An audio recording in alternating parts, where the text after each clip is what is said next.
بے انتہا ظلم بڑھ چکا ہوگا۔ آئیے ذرا میں چند علامات کو اگلے 10 سے 15 منٹ میں پیش کرنا چاہتا ہوں امام زمانہ سے متعلق، کہ کیا کیا اس زمانے میں ظلم بڑھ چکا ہوگا، کن کس قسم کے۔ امام فرماتے ہیں، چھٹے امام جعفر صادق علیہ الصلوۃ والسلام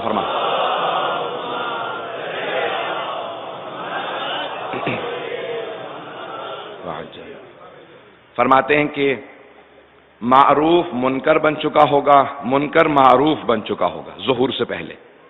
معروف کہتے ہیں اچھائی کو، منکر کہتے ہیں برائی کو۔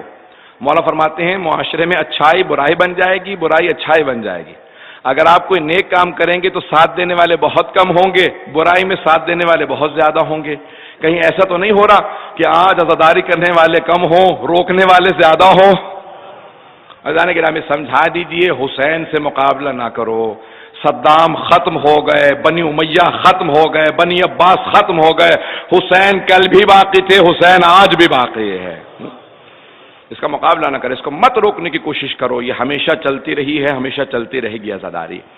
تو آج دنیا کے اندر کا معروف منکر، منکر معروف کا سب سے زیادہ جہاں پہ لوگ جمع ہوں گے غیبت کو بہت زیادہ پسند کریں گے، کھانے کی چیزوں میں غیبت کو زیادہ پسند کیا جائے گا۔ مولا فرماتے ہیں کہ بہت کم لوگ ہوں گے جو اپنے ایمان کو بچا کے رکھیں گے۔ صبح جائیں گے تو بعض اوقات بے ایمان ہو جائیں گے، رات کو لوٹیں گے با ایمان، صبح جائیں گے با ایمان، رات کو لوٹیں گے بے ایمان۔ یعنی ایسا نہیں ہوگا جب ایک مرتبہ ایمان چلا گیا تو چلا گیا، یعنی ہر روز انسان اس کی کیفیت بدلتی رہے گی۔ معصوم فرماتے ہیں جب پوچھا لوگوں نے کہا مولا کیا کریں اس زمانے میں، کہا دعا یہ کرنا کہ جب موت آئے تو ایمان پہ موت آئے، موت ایمان پہ آئے، ولایت اہل بیت علیہ السلام پہ آئے، امیر المؤمنین کی ولایت پہ موت آئے۔ سب سے بڑا امتیاز یہ ہے نا توجہ لوگوں کی میرے ساتھ۔ تو آخری زمانے کے اندر حالات بہت خراب ہوں گے، لوگ ایک دوسرے کی قدر چھوڑ دیں گے، احترام ختم ہو جائے گا، مسجدیں بعض اوقات ویران ہو جائیں گی، اور کئی مرتبہ لوگ دولت ہی کو دین سمجھنے لگیں گے، پیسے کو سب کچھ سمجھنے لگیں گے۔ کہ ایسے وقت کے اندر صرف اپنے ایمان کو محفوظ رکھنا۔ بعض ایسے لوگوں میں بھی بیٹھو گے کہ جو اظہار کرتے ہیں کہ ہمیں مانتے ہیں لیکن تمہارے ایمان کو ضائع کر دیں گے۔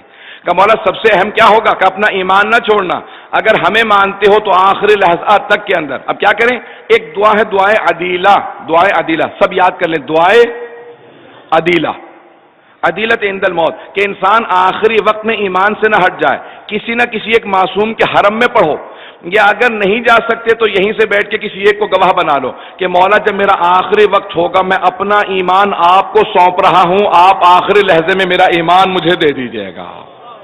پتہ نہیں بات توجہ ہے یا نہیں ہے، کہ آخری لحظے میں مجھے میرا ایمان لوٹا دیجئے گا کہ میں ایمان کے ساتھ دنیا سے جاؤں، ایمان کے ساتھ۔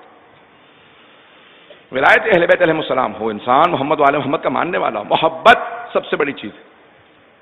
کہ آخری زمانے میں ظلم بہت بڑھ جائے گا اور ظالم کو کبھی ترس ہی نہیں آئے گا، ظلم کر لے گا پھر بھی سوچے گا اور ظلم کروں، اسے بالکل کوئی رحم نہیں آئے گا۔ کہ دنیا کا ہر انسان پروردگار کی طرف متوجہ ہوگا کہ پروردگارہ کسی نمائندے کو بھیج دے جو دنیا میں عدل و انصاف قائم کر دے۔ 3 بلکہ کئی شہروں کے نام ہیں، کئی ملکوں کے نام ہیں، وہ خاص قابل توجہ ہوں گے، سننا پسند فرمائیں گے؟ 5 ایسے شہر ہیں یا 5 ملک ہیں جن کی طرف خاص توجہ رکھیے گا ہمیشہ۔ ان میں سے پہلا ہے عراق۔ عراق ہمیشہ مرکز توجہ رہے گا، وہاں پہ ظلم بڑھتا رہے گا، کبھی زیارتیں کھل جائیں گی کبھی بند ہو جائیں گی، جب تک معصوم فرماتے ہیں جب تک 12ویں امام حسین کے خون کا بدلہ نہیں لے لیتے تب تک کبھی بھی امن نہیں ہوگا، کبھی زیارتیں کھلیں گی کبھی بند ہو جائیں گی، جب تک کہ امام زمانہ خون حسین کا بدلہ نہ لے لیں، جب تک خود بدلہ نہ لے لیں۔ جب بھی زیارات کھل جائیں علماء کہتے ہیں اسے غنیمت سمجھو، فوراً زیارات کر لو، انتظار میں نہ رہو۔ اب زیارات کھل گئی، آزاد ہو گئی ہیں، ہمیشہ آزاد رہیں۔ شام میں لوگ کتنے آرام سے جاتے تھے، اب زیارات کا کیا حال ہو گیا، اب کتنے لوگ محروم ہیں۔ اس لیے جب فرصت ہو، اب میں یہاں پہ جملہ کہوں گا اور پھر بات کو آگے بڑھا دوں گا۔ بہت سے لوگ کہتے ہیں جب میری صحت ہوگی تو میں زیارت پہ جاؤں گا، دولت ہوگی تو زیارت پہ جاؤں گا، حالات اچھے ہوں گے تو زیارت پہ جاؤں گا، جب گھر میں سکون ہوگا تو زیارت پہ جاؤں گا، جب کاروبار میرا اچھے انداز سے چل رہا ہوگا تو زیارت پہ جاؤں گا. معصوم فرماتے ہیں نہیں، ایسا کبھی مت سوچنا، بیماری میں بھی زیارت پہ جاؤ، وہاں سے شفا لے کے آؤ. غربت میں بھی زیارت پہ جاؤ، وہاں سے امام کی بارگاہ سے دولت لے کے آؤ. حالات برے ہو تب بھی جاؤ. کسی حالت میں جب تک، صرف معصوم فرماتے ہیں کہ جب بہت زیادہ ایسے حالات ہو جائیں، ہر چند برس میں ایک مرتبہ، بعض روایات میں 4 برس بھی ہے، 6 برس بھی ہے، امام نے فرمایا کم از کم ہر چند سالوں میں 4-5 سال میں ایک مرتبہ حسین ابن علی کی زیارت ضرور کر لینا. اگر نہ کر سکو تو اتنا تڑپنا کہ حسین خود بلائیں. جو زیادہ دیر زیارت کو ترک کرے گا تو خود بخود ایمان کمزور ہوتا چلا جائے گا. ایمان کو مضبوط کرنا ہو تو کسی حسین سے وابستہ رہنا، وہ صدقہ خیرات میں بھی ایمان دیتا ہے.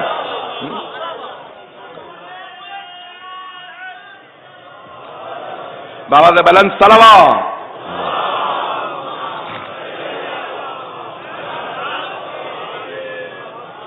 وعجل. میں جانتا ہوں بہت دور دور تک لوگ بیٹھے ہیں، نہ جانے کہاں کہاں تک، جہاں تک میں دیکھ بھی نہیں سکتا وہاں تک لوگ موجود ہیں جو جناب سید الشہداء کے ساتھ عقیدت میں آئے ہیں. یہ آخری شبیں ہیں اس عشرے کی جو ہمارے ایمان کو مضبوط کرتی ہیں.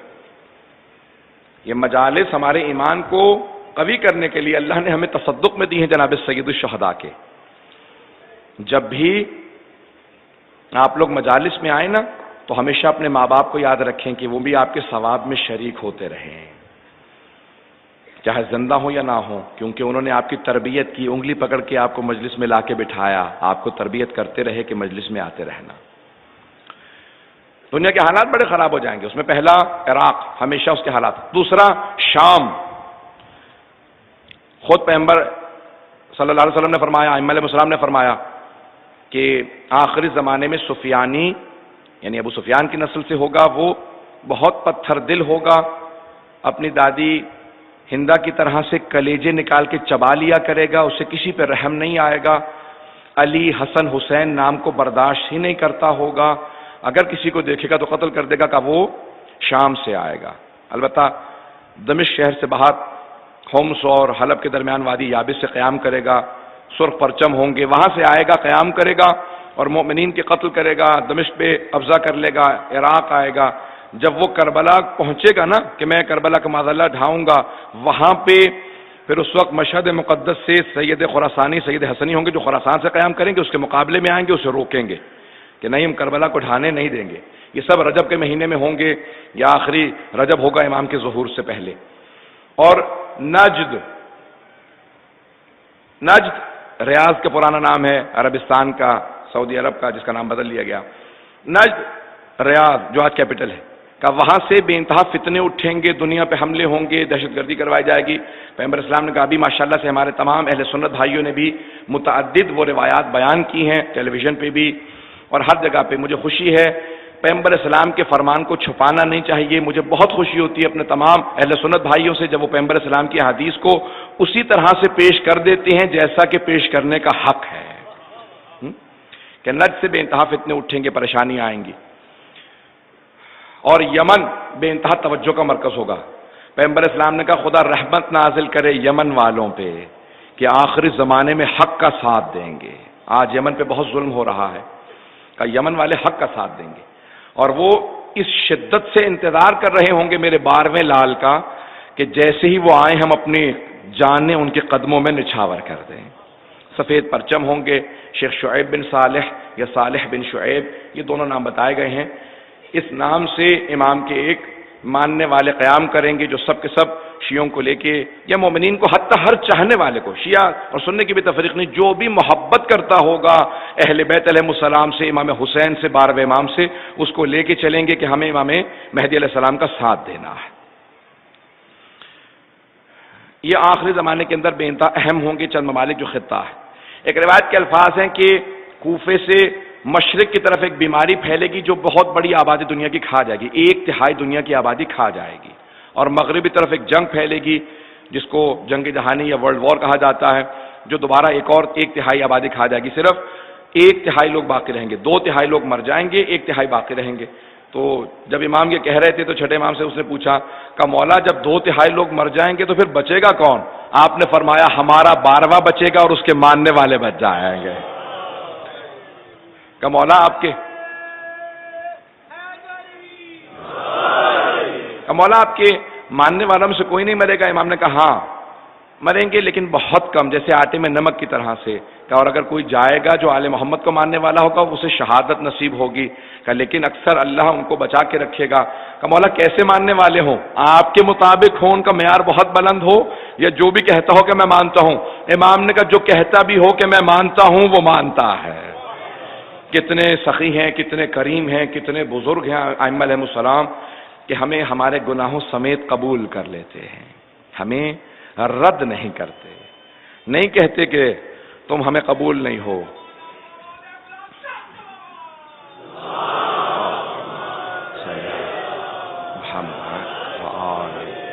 ہم وعجل فرج، جس حالت میں بھی ہوں انہیں قبول کر لیتے ہیں۔ ہر امام نے ہر رسول نے، جس طرح سے رسول خدا کی سب نے بشارت دی ہے نا، اسی طرح سے امام زمانہ کی بھی سب نے بشارت دی ہے۔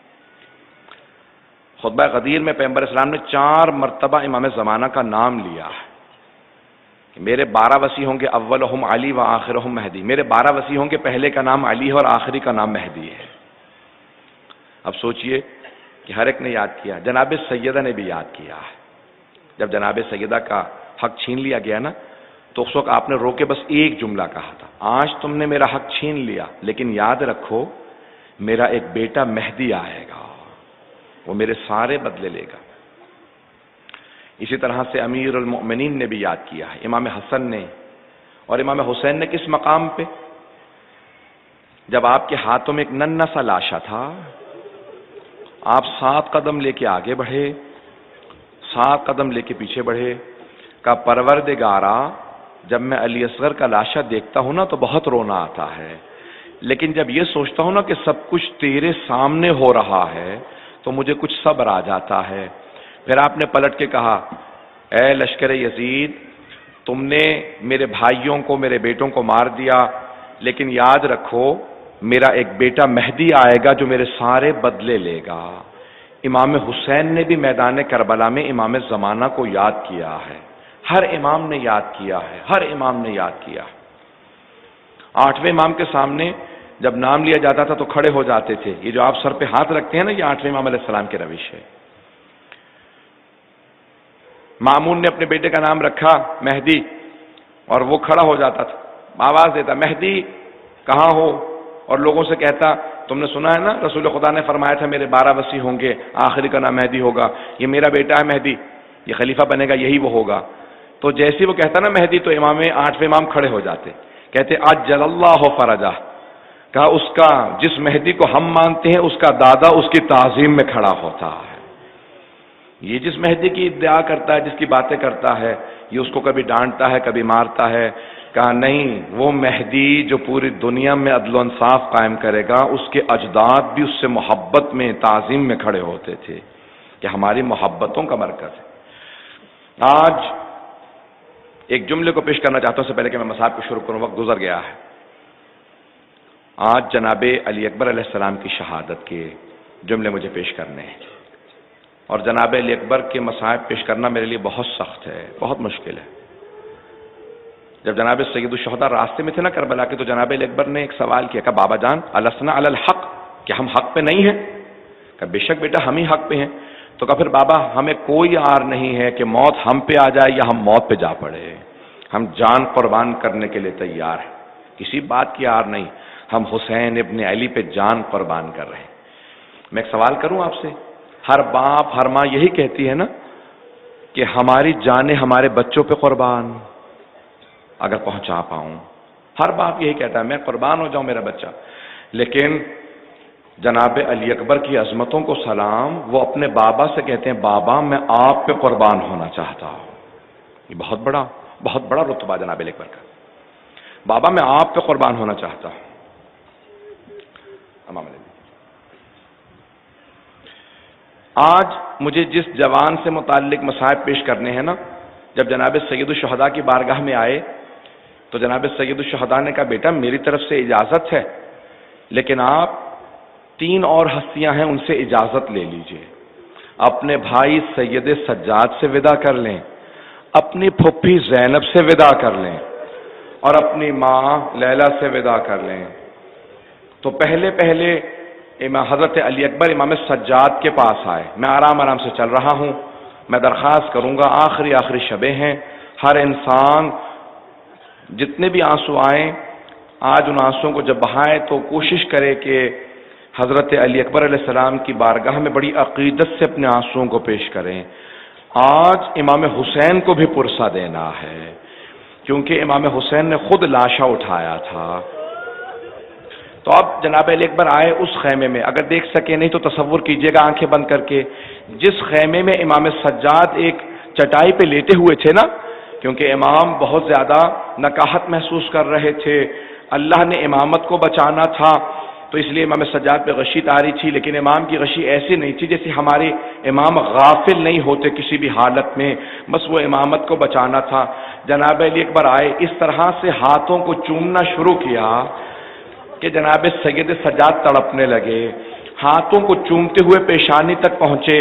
جیسے پیشانی کو چوما تو آنسو بہنے لگے، امام سجاد کے چہرے پہ آئے.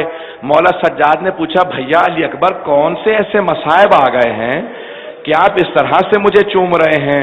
تو جناب علی اکبر نے کہا کہ بقیا ابونا وحیدا غریبا مظلوما عطشانا، ہمارے بابا بالکل تنہا رہ گئے ہیں، ہمارے بابا بڑے مظلوم ہیں، بھوکے پیاسے ہیں، اکیلے رہ گئے. بھیا میں اجازت لینے آیا تھا، میں بابا پہ قربان ہونے جا رہا ہوں. امام سجاد نے کہا، بھیا علی اکبر اگر مجھے بھی بابا کی اجازت ہوتی نا تو میں بھی جاتا، قربان ہو جاتا. سمجھ گئے جناب علی اکبر، مجھے اجازت ملی. چوما بھائی کی پیشانی کو، اٹھے آئے پہلے جناب زینب کبریٰ کے پاس. کیوں؟ کیونکہ یہ علی ابن ابی طالب کی بیٹی ہیں. کہا پھوپھی اماں اجازت ہے، میں میدان کربلا میں جانا چاہتا ہوں معرکے کے لیے. جناب زینب تڑپنے لگیں. کہا بیٹا علی اکبر میری طرف سے اجازت ہے، اپنی ماں لیلا سے اجازت لے لو. صحاب رحمت میں عطلہ یزدی نے لکھا ہے، عباس اسماعیلی یزدی نے سید مرتضی برقعی سے کہ جناب لیلا کربلا میں کیسے کیا کہہ رہی ہوں گی، وہاں سے پیش کر رہا ہوں. تو جناب لیلا کے پاس آئے جناب علی اکبر. کہا اماں اجازت ہے، میں بابا کے لیے جنگ کے لیے جا رہا ہوں، بابا پہ قربان ہونا چاہتا ہوں. تو جناب لیلا نے کہا علی اکبر آپ میرے بڑھاپے کی کمائی ہیں، علی اکبر میں آپ کے بغیر زندہ نہیں رہ سکتی. بیٹا میرے لیے جینا بڑا مشکل ہے آپ کے بغیر. میں ایک سوال کروں آپ سے، کتنے حالات خراب ہیں. اگر جوان بیٹا دیر سے گھر پہنچے نا تو ماں کتنی مرتبہ دروازے پہ جاتی ہے، نہ جانے کہاں رہ گیا میرا لال، نہ جانے کہاں ہے میرا بیٹا. ماں دروازے پہ بار بار آ کے دیکھتی ہے میرا بیٹا کہیں رہ گیا ہے، نہ جانے کہاں رہ گیا میرا بیٹا. اور اگر کوئی بیٹا ماں سے کہے ماں میں مرنے کے لیے جا رہا ہوں، کتنا سخت ہوگا اس ماں کے لیے.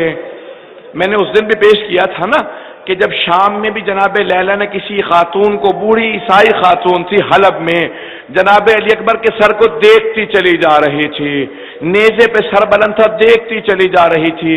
تو جناب لیلا نے کہا کیا بات ہے، کیوں دیکھ رہی ہو، کیوں دیکھے چلی جا رہی ہو؟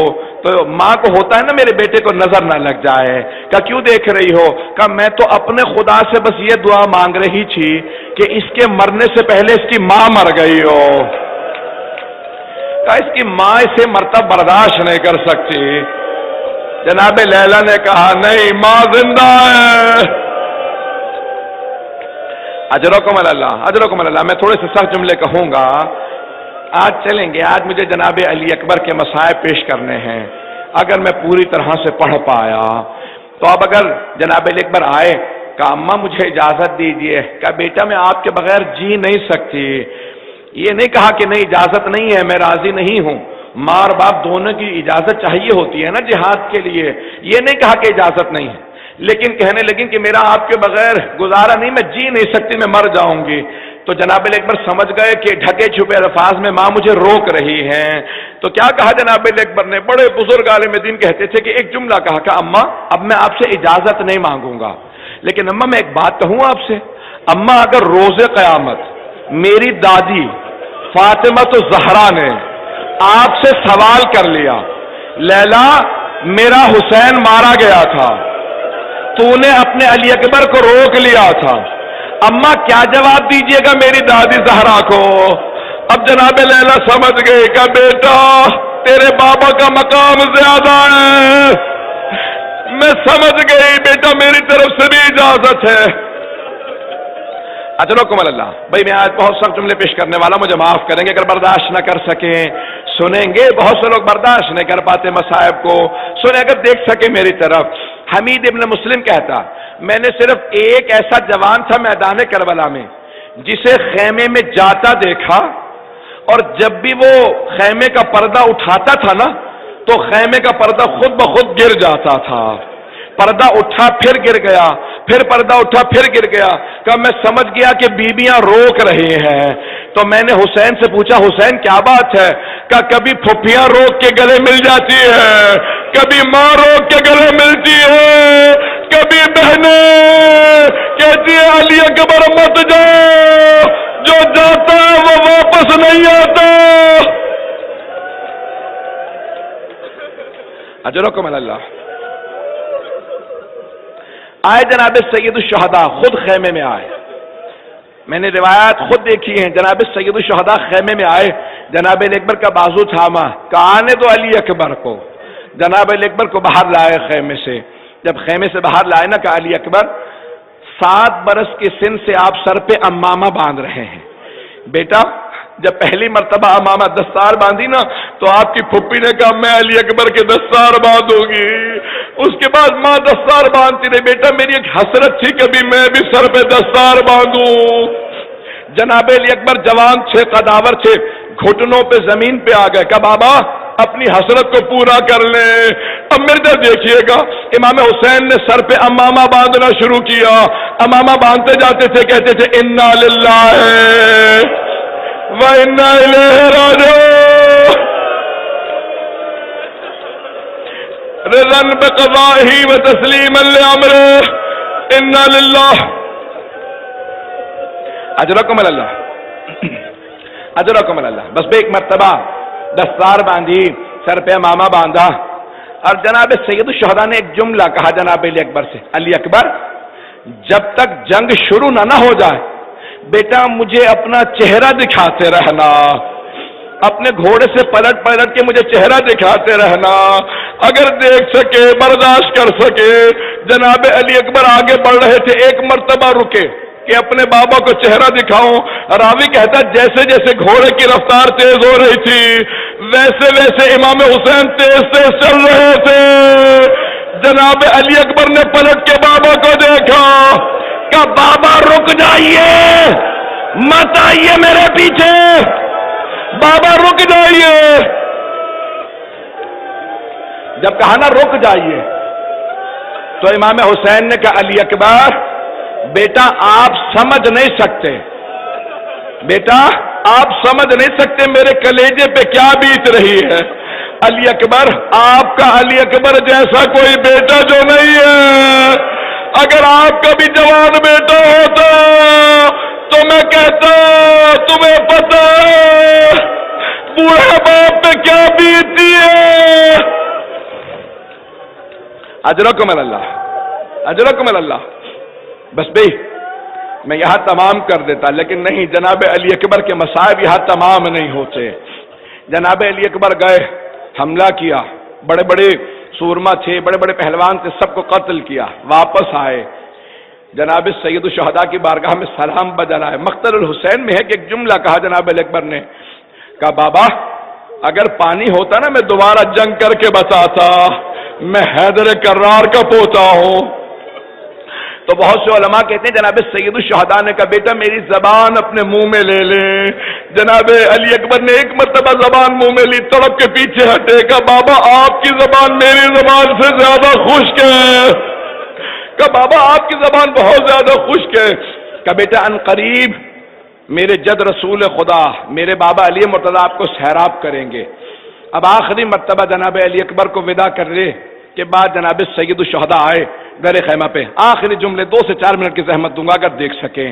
جناب علی اکبر کو سوار کیا آخری مرتبہ، کہ بیٹا جائیے مقابلے کے لیے۔ جب واپس آئے نا تو در خیمہ پہ سید الشہداء نے دیکھا کچھ بیویاں کھڑی ہیں۔ سید الشہداء سمجھ گئے میں تو برداشت کر لوں گا جب برچھی لگے گی، لیکن لیلا اور زینب برداشت نہیں کر سکیں گے۔ تو کیا کہا کہا لیلا میں نے اپنے جد رسول خدا سے سنا ہے کہ ماں کی دعا بیٹے کے حق میں قبول ہوتی ہے. لیلا جاؤ جا کے اپنے خیمے میں بیٹھ کے علی اکبر کے لیے دعا مانگو. اب مقتل الحسین میں الفاظ جناب لیلا خیمے میں آئی, مصلی بچھایا, اپنے بالوں کو بکھرایا, ہاتھوں کو بلند کیا اور ایک دعا کا جملہ کہا, یا رادہ یوسف الی یعقوب و اسماعیل الی ہاجرہ ردوہ الیہ. اور یوسف کو یعقوب سے ملانے والے اور اسماعیل کو ہاجرہ سے ملانے والے, ایک مرتبہ علی اکبر کو اس کے بابا سے ملا دے. ایک مرتبہ علی اکبر کو اس کے بابا سے ملا دے. خدا نے دعا کو قبول کیا, ملے جناب علی اکبر. بس بھائی آخری مرتبہ جناب علی اکبر میدان میں ہے, اب وہاں ماں اپنے خیمے میں دعائیں مانگ رہی ہے. ایک مرتبہ روایت کے الفاظ ہیں, کسی ملعون نے نام حسین ابن نمیر بتایا جاتا ہے, اس نے نیزہ ہاتھ میں لیا, وہاں سید الشہداء دیکھ رہے تھے. ابراہیم نے جب چھری رکھی تھی آنکھوں پہ پٹی باندھ لی تھی, امام حسین نے نہ پٹی باندھی نہ آنکھیں بند کی, دیکھنا شروع کیا علی اکبر کھڑا ہے, برچھی لگی, علی اکبر نیچے گرے.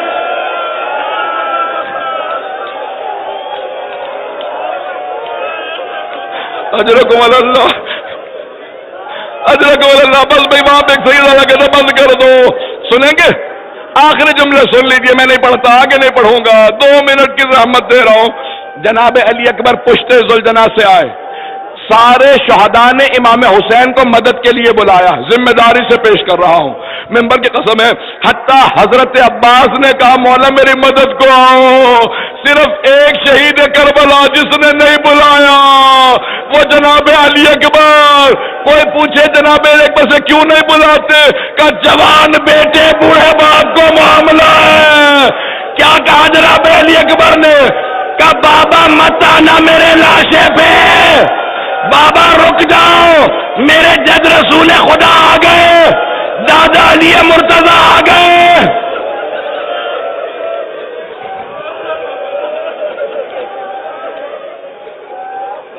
لیکن پھر بھی سید الشہداء آئے. آخری جملوں کو پیش کر رہا ہوں. سید الشہداء پھر بھی آئے. شیخ خر عاملی کہتے ہیں کیسے آئے, کہ اپنے ذوالجناح سے اترے, سید الشہداء زمین پہ اپنے آپ کو گرا لیا, کہ علی مجھے آواز دو, علی علی علی. میرا دل کہتا ہے علی اکبر کو نہیں بلا رہے تھے, میرا دل کہتا ہے نجف کا رخ ہوگا, کہہ رہے ہوں گے او میرے بابا علی ذرا مجھے سہارا دو, میں بیٹے کا لاشا اٹھاؤں.